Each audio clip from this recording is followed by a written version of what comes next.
रसूल अल्लाह सल्लल्लाहु अलैहि वआलिहि वसल्लम ने फरमाया कि रात और दिन में फरिश्तों की ड्यूटियां बदलती रहती हैं और फजर और असर की नमाजों में ड्यूटी पर आने वालों और रुखसत पाने वालों का इज्तिमा होता है।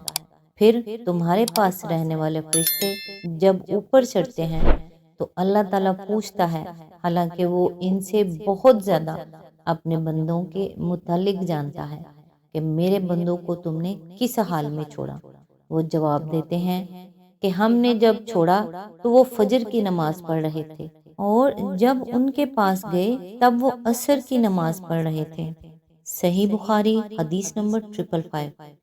आप लोगों से मेरी गुजारिश है कि जो लोग ये समझते हैं शायद एक साल के बाद या कोई ख़ास दिन आता है जब हमारे पूरे साल की कारकर्दगी या जिसे समझा जाए रिपोर्ट कार्ड वो पेश किया जाता है अल्लाह के यहाँ, और तब उस रात को या उस दिन को हम अल्लाह से दुआ मांगें और माफ़ियाँ मांगें तो वो माफ़ी हो जाती है और वो रिपोर्ट कार्ड बिल्कुल क्लियर हो जाता है। तो ऐसा कुछ नहीं है। हमारा रिपोर्ट कार्ड डेली अल्लाह मियाँ के पास जाता है, रोज़ाना की कारकर्दगी उसके हजूर पेश होती है। अपने अमाल को ठीक करने की कोशिश करें। अल्लाह ताला आपको, मुझे और हम सब को नेकी की हिदायत दे और नेक काम करने वाला बनाए। आमीन। बिस्मिल्लाहिर्रहमानिर्रहीम। अस्सलाम वालेकुम। आज इंशाल्लाह सूरह नहल की आयत नंबर 45 का तर्जमा और तफसीर तफहीमुल कुरान से बयान करूंगी, जो अहले सुन्नत जमात के लिए है। औज़ु बिल्लाहि मिनश शैतानिर रजीम। बिस्मिल्लाहिर्रहमानिर्रहीम। फिर क्या वो लोग जो दावत पैगंबर की मुखालफत में बदतर से बदतर चालें चल रहे हैं, इस बात से बिल्कुल ही बेखौफ हो गए हैं कि अल्लाह उनको ज़मीन में धंसा दे या ऐसे गोशे में उन पर अजाब ले आए जिधर से इसके आने का उनको वहम गुमान तक न हो।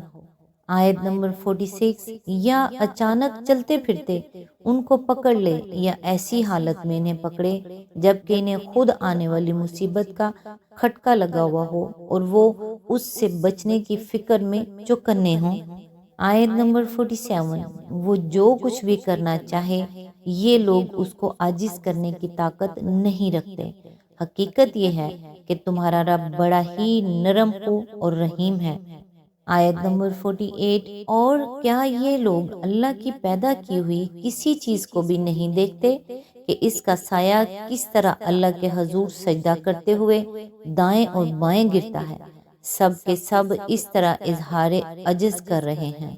इसकी तफसीर है, यानी तमाम जिस्मानी अशिया के साए इस बात की अलामत है कि पहाड़ हो या दरख्त, जानवर हो या इंसान, सब के सब एक हमागीर कानून की गिरफ्त में जकड़े हुए हैं। सब की पेशानी पर बंदगी का दाग लगा हुआ है।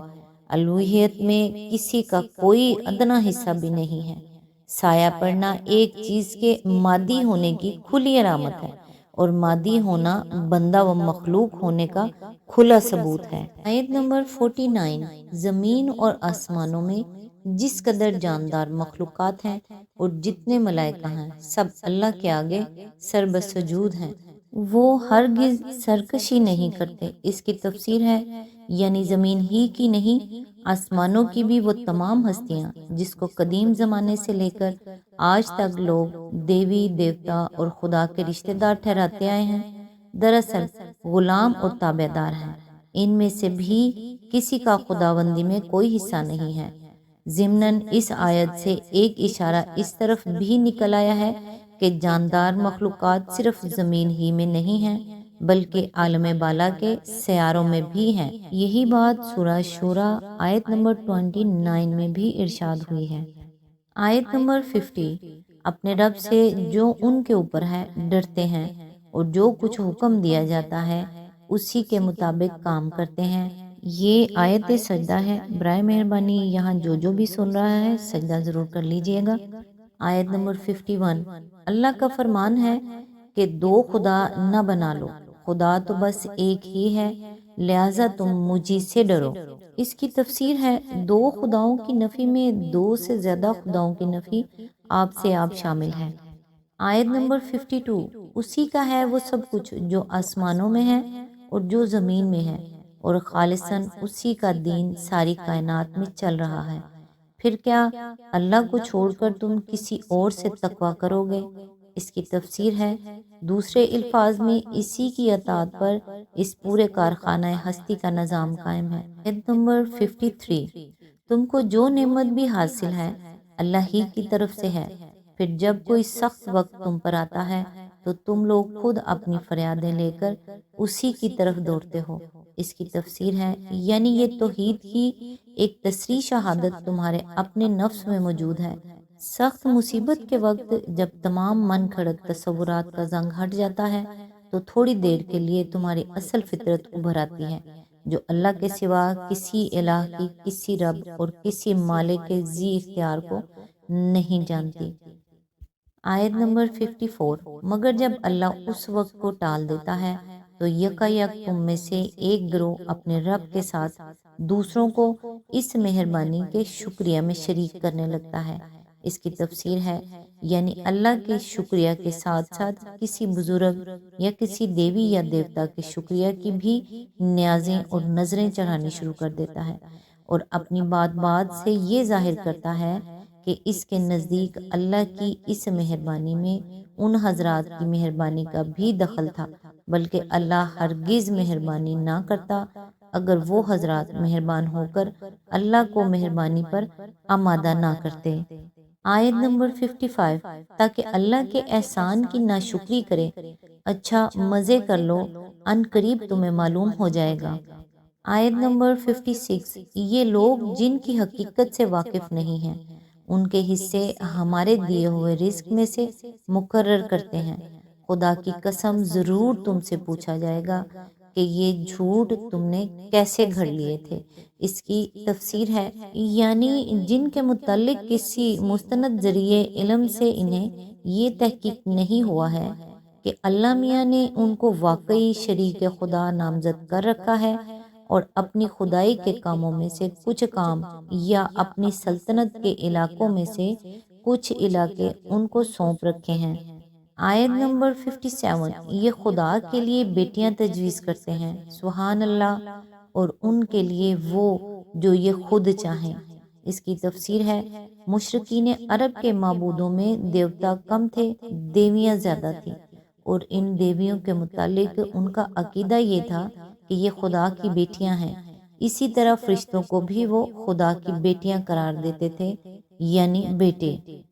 آیت نمبر 58، جب ان میں سے کسی کو بیٹی کے پیدا ہونے کی خوشخبری دی جاتی ہے تو اس کے چہرے پر کلونس چھا جاتی ہے اور وہ بس خون کا سا گھونٹ پی کر رہ جاتا ہے۔ آیت نمبر 59، لوگوں سے چھپتا پھرتا ہے کہ اس بری خبر کے بعد کیا کسی کو منہ دکھائے، سوچتا ہے کہ ذلت کے ساتھ بیٹی کو لیے رہے یا مٹی میں دبا دے۔ دیکھو کیسے برے حکم ہیں جو یہ خدا کے بارے میں لگاتے ہیں۔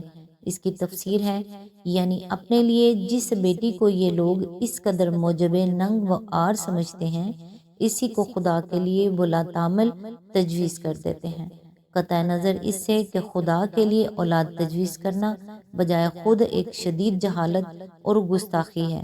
مشرکین عرب کی اس حرکت پر یہاں اس خاص پہلو سے گرفت اس لیے کی گئی ہے کہ اللہ کے متعلق ان کے تصور کی پستی واضح کی جائے اور یہ بتایا جائے کہ مشرکانہ عقائد نے اللہ کے معاملے میں ان کو کس قدر جری اور گستاخ بنا دیا ہے، اور وہ کس قدر بے حس ہو چکے ہیں کہ اس طرح کی باتیں کرتے ہوئے کوئی قباحت تک محسوس نہیں کرتے۔